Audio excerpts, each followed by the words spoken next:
కొంచెం లేట్ అయినందుకు క్షమించండి. పద్మావతి గారు వస్తారనేది వెయిట్ చేయడం జరిగింది.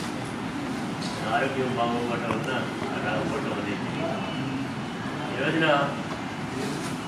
ఈ మా డిసిసి బ్యాంక్కి సంబంధించినంత వరకు కూడా రాష్ట్ర సంఘం నుంచి మేము తీసుకునేటువంటి ప్రతి సంవత్సరం తీసుకునేటువంటి పద్ధతిలో డైరీ అదేవిధంగా క్యాలెండర్ ఆవిష్కరణ కార్యక్రమాన్ని చేపట్టడం జరిగింది.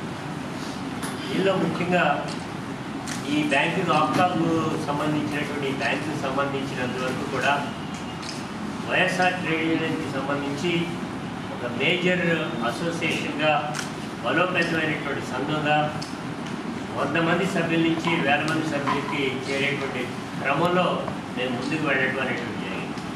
దీనిలో యూనియన్ నాయకులు ప్రదర్శించినటువంటి చిత్తశుద్ధి, ప్రజలకి ముఖ్యంగా ఎంప్లాయీస్కి అందుబాటులో ఉండేటువంటి దాన్ని దృష్టిలో పెట్టుకుని ఈ యూనియన్ ప్రథమ స్థానంలోకి అన్ని జిల్లాల్లోనూ కూడా వెళ్ళడం అనేటువంటి కొన్ని జిల్లాల్లో అయితే ఇతర యూనియన్లు కూడా స్థానం లేనటువంటి పద్ధతిలో కూడా నేను రావడం అనేటువంటి జరిగింది.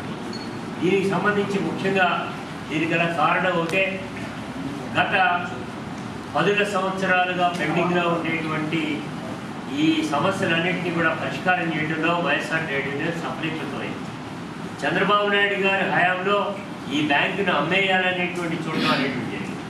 కానీ ఈ బ్యాంకుని బ్రతికించాలని రాజశేఖర రెడ్డి గారు అప్పుడు ఉన్నటువంటి పద్ధతిలో 200 నుంచి 300 కోట్ల రూపాయలు ఈ బ్యాంకుకి ఇచ్చి దీన్ని ఆదుకోవడం అనేటువంటి జరిగింది. తదనంతరం వచ్చినటువంటి మరలా చంద్రబాబు నాయుడు గారు వచ్చినటువంటి తర్వాత కూడా దీన్ని ఏ రకమైనటువంటి నిధులు ఇవ్వకుండా పట్టించుకోకుండా దీన్ని నిర్వీర్యం చేసేటువంటి పద్ధతి తీసుకొచ్చి దీన్ని ప్రైవేటు వ్యక్తులకి దారాదత్తం చేయాలని ప్రయత్నం చేస్తే ఇవాళన్న జగన్మోహన్ రెడ్డి గారి ప్రభుత్వంలో మాత్రం దీన్ని ఎటువంటి పరిస్థితిలో ఇది రైతాంగానికి పనికొచ్చేటువంటి పద్ధతిలో ఈ బ్యాంకుని ఏర్పాటు చేయడం జరిగింది. ఈ బ్యాంకుని కలకాలం పచ్చగా ముందుకు తీసుకువెళ్ళాలనేటువంటి పద్ధతిలో తీసుకురావడం జరిగింది. అందుకనే అనేక సంవత్సరాలుగా పెండింగ్లో ఉండేటువంటి ఆ సమస్యలన్నింటినీ కూడా ప్యాక్ట్ అనేటువంటి సంస్థలు, అంటే సంస్థల నుంచి వచ్చి ఈ బ్యాంకులోకి వచ్చేటువంటి వాళ్ళు ఉంటారు. ఆ బ్యాంకులోకి వచ్చేటువంటి వాళ్ళకి మేము వెంటనే ఆ సిబ్బందికి 4% అంటే 4 వెయిటేజ్ ఇంక్రిమెంట్లు ఇచ్చాము. ఇప్పించడం జరిగింది. సబ్ స్టాఫ్ ఎక్కడైతే ఉన్నారో ఈ బ్యాంకుల్లో, ఈ రాష్ట్రంలో సబ్ స్టాఫ్ ఉంటారు, వారందరికీ కూడా క్లర్కులుగా ప్రమోషన్ చేయించడం అనేటువంటి జరిగింది. అదేవిధంగా ఎక్స్ సర్వీస్ మెన్స్ ఉంటారు. ఈ ఎక్స్ సర్వీస్ మెన్స్ అందరికీ కూడా పే ప్రొటెక్షన్ అనేటువంటి దానికి ఏర్పాటు చేసి ఇవ్వటం అనేటువంటి జరిగింది. ఇంకా చెప్తే అడుగు ముందుకేసి ఎవరైతే అటెండర్లుగా ఉన్నారో వారికి పెట్రోల్ ఎలవెన్స్ అనేటువంటి ఇవ్వడం జరిగింది. అంటే పల్లెటూరులోకి వెళ్ళి వాటన్నింటినీ కూడా చెక్ చేసేటువంటి పద్ధతిలో ఉన్నట్టు తీసుకుంటాం. దీని అంతటికంటే ముఖ్యమైనటువంటిది ఈ బ్యాంకులో పనిచేసేటువంటి వారందరికీ కూడా అనేక సంవత్సరాలుగా పెండింగ్లో ఉండేటువంటి పే రివిజన్ ఏదైతే ఉందో ఆ పే రివిజన్ని ఇమ్మీడియట్గా మేము 23.47%కి పెంచడం అనేది. అంటే 23.47% అంటే గవర్నమెంట్ ఎంప్లాయీస్ కూడా లేనటువంటి పద్ధతిలో తీసుకురావడం అనేటువంటి జరిగింది. ఆ పే రివిజన్కి సంబంధించినటువంటి ఆ జాయింట్ మీటింగ్లో కూడా సంతకాలు చేయడం అనేటువంటి కూడా జరిగింది. దీనికి గల కారణం మనలో ఉన్న చిత్తశుద్ధి, జగన్మోహన్ రెడ్డి గారు ఇచ్చినటువంటి ఆదేశం ప్రకారంగా ఈ ఎంప్లాయీస్ అందరినీ కూడా బాగా చూసుకోవాలనేటువంటి దానిలో ఆయన తీసుకునే నిర్ణయంలో భాగంగానే తీసుకోవడం అనేది. దీన్ని బేస్ చేసుకుని ఈ యూనియన్ కూడా బలోపేతం కూడా మేము కూడా చేసుకోవడం జరిగింది. దీనిలో భాగంగానే రాబోయే రోజుల్లో మరొక పే రివిజన్ రాబోతా ఉంది. ఈ పే రివిజన్లో కూడా వైఎస్ఆర్ ట్రేడ్ యూనియన్ కీలక పాత్ర వహిస్తుందనేటువంటి కూడా చెప్తున్నాం. అదే పద్ధతిలో హెచ్ఆర్ పాలసీకి సంబంధించినంత వరకు కూడా అమలు చేయాలని జీవోలు అనేటువంటి ఇష్యూ చేయడం జరిగింది. వాటన్నింటినీ కూడా అంటే సొసైటీ సిబ్బంది ఏదైతే ఉంటారో ఆ సొసైటీ సిబ్బంది అందరికీ కూడా ఇది ఇవ్వటం అనేటువంటి జరిగింది. ఒక ట్రాన్స్ఫర్ పాలసీస్ అనేటువంటివి ఉంటాయి, వాటి మీద కూడా మేము రేపొద్దున చేయడం జరిగింది. ఇప్పుడు ఉండేటువంటి ఏదైతే వేజ్ రివిజన్కి సంబంధించి 23.47% ఏదైతే ఉందో దాన్ని మించి తీసుకురావాలనేటువంటి పద్ధతి తీసుకున్నాం. ఇది తీసుకొచ్చేటువంటి దానిలోనే తెలంగాణ ప్రభుత్వం కంటే మెరుగైనటువంటి దాన్ని మనం తీసుకురావడం జరిగింది.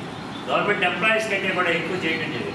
రేపు రాబోయే రోజుల్లో కమర్షియల్ బ్యాంకుల్లో ఏ రకమైనటువంటి జీతభత్యాలు ఉన్నాయో ఈ ఎంప్లాయీస్ అందరికి కూడా అది కూడా రావాలని కూడా మేము కోరుకుంటున్నాం. దానికి తోడు మాకు ఒక జీవో ఒకటి ఉన్నది. ఈ యొక్క ఆదాయాన్ని కనుక పెంచుకున్నట్లయితే ఆ ఆదాయం మీద వచ్చేటువంటి వనరుల మీద వీళ్ళ యొక్క జీతభత్యాలు కూడా పెంచుకునేటువంటి కార్యక్రమం కూడా ఉంటుంది. కాబట్టి వీటన్నింటినీ తీసుకోవడం జరిగింది. జగన్మోహన్ రెడ్డి గారి ప్రభుత్వంలో తీసుకున్నటువంటి నిర్ణయాలు ప్రజలకి ముఖ్యంగా ఎంప్లాయీస్ అందరికీ ఆమోదయోగ్యంగా ఉందని సందర్భంగా కూడా తెలియజేస్తాం.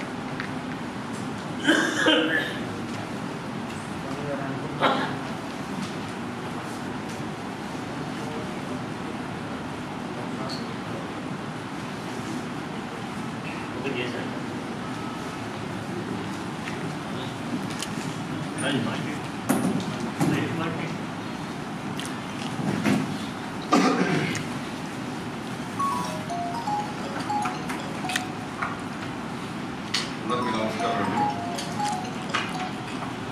ఇప్పుడు మా గౌరవ అధ్యక్షులు గౌతమ్ రెడ్డి గారు చెప్పినట్టు అనేక సంవత్సరాలుగా పెండింగ్ ఉన్న సమస్యలన్నీ ఈ వైఎస్ఆర్ ట్రేడ్ యూనియన్కి మేము అప్లికేషన్ తీసుకున్నాక AP cooperative bank employees association ద్వారా గౌతమ్ రెడ్డి గారి నాయకత్వంలో అనేక సంవత్సరాలుగా పెండింగ్ ఉన్న వెయిటేజ్ ఇంక్రిమెంట్లు కానీ తర్వాత బ్రహ్మాండమైన వేతన సవరణ కానీ సాధించుకున్నాం.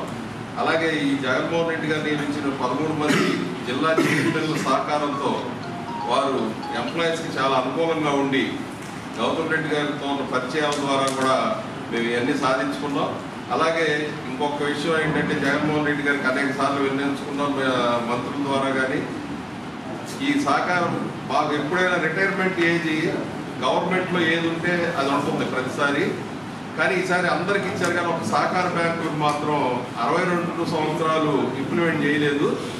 అది గవర్నమెంట్ లెవెల్లో కానీ ఇక్కడ ఆర్సీఎస్ కానీ మా ఆప్కామ్ ఎండీ గారు కానీ చేయాలి. ఈ త్వరలోనే గౌతమ్ రెడ్డి గారి నాయకత్వంలో సీఎం గారిని కూడా కలిసి, ఎందుకంటే మొన్న జరిగిన క్యాబినెట్లో నాన్ టీచింగ్ స్టాఫ్ కూడా 62 సంవత్సరాలు పెంచడం జరిగింది. మరి మా సహకార బ్యాంకులకి 62 సంవత్సరాలు పెంచడం వల్ల గవర్నమెంట్ మీద ఒక్క పైసా కూడా బడ్జెట్ ఉండదు. ప్లస్ 9th to 10th షెడ్యూల్స్లో కూడా ఈ బ్యాంకులు రావు. తెలంగాణ కోఆపరేటివ్ బ్యాంకులో తెలంగాణ DCCBలో అక్కడ గవర్నమెంట్లో ఏదుందో అలా 61 సంవత్సరాలు వాడుతుంది. ఇక్కడ గవర్నమెంట్లో 62 సంవత్సరాలు మాత్రం మాకు ఇంప్లిమెంట్ చేయట్లేదు. గౌతమ్ రెడ్డి గారు కూడా అనేక మార్లు కోఆపరేటివ్ మినిస్టర్ కన్నబాబు గారు ఉన్నప్పుడు, గౌతమ్ రెడ్డి గారు గోవర్ధన్ రెడ్డి గారు ఉన్నప్పుడు కూడా రిప్రజెంటేషన్ ఇచ్చాం. ఈ ఎలక్షన్లో పైన సీఎం గారు సహకార బ్యాంకుల గురించి ఆలోచించి ఈ 62 సంవత్సరాలు ఇంప్లిమెంట్ చేసి సుమారు 11,000 ఫ్యామిలీలు లబ్ధి పొందుతాయండి. ఎందుకు అడుగుతున్నా అంటే కొన్ని కోర్టులకు వెళ్తేనేమో వాళ్ళు ఆర్డర్ ఇస్తున్నారు. అన్ని జిల్లాలో కోర్టు ఆర్డర్ల మీదేమో కొంతమందికి వస్తున్నాయి, కొంతమందికి రావట్లా. సుమారు దగ్గర ఈ 13 జిల్లాలో 40-50 మంది కోర్టు ఆర్డర్ ద్వారా కంటిన్యూ అవుతున్నారు. కొంతమంది రిటైర్ అయిపోతారు. దీన్ని పెద్ద మనసుతో ఆలోచించి గౌరవ ముఖ్యమంత్రి గారు జగన్మోహన్ రెడ్డి గారు సహకార బ్యాంకులు కూడా 62 సంవత్సరాలు వర్తింపజేసేటట్లు అధికారులను ఆదేశించాలని మీ ద్వారా వారు ముఖ్యంగా కోరుకుంటున్నాడు. Thank you. Balaji Prasad, general secretary.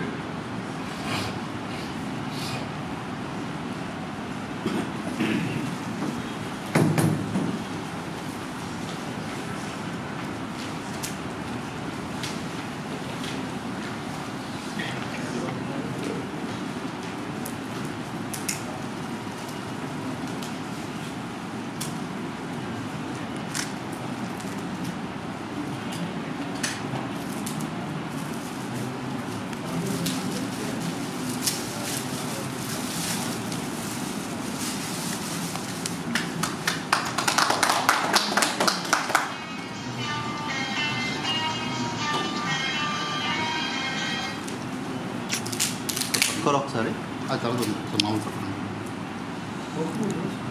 Open కదా అవి డైరీలే కదా అది కూడా ఓపెన్ చేసి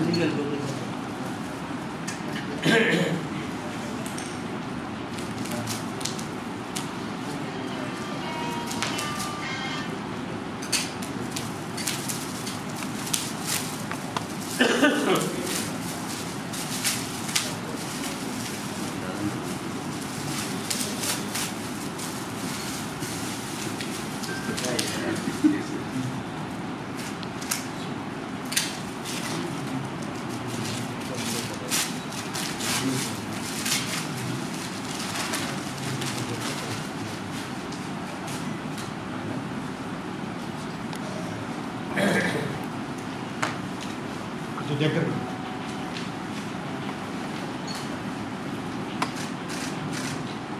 ఒక్క నిమిషం.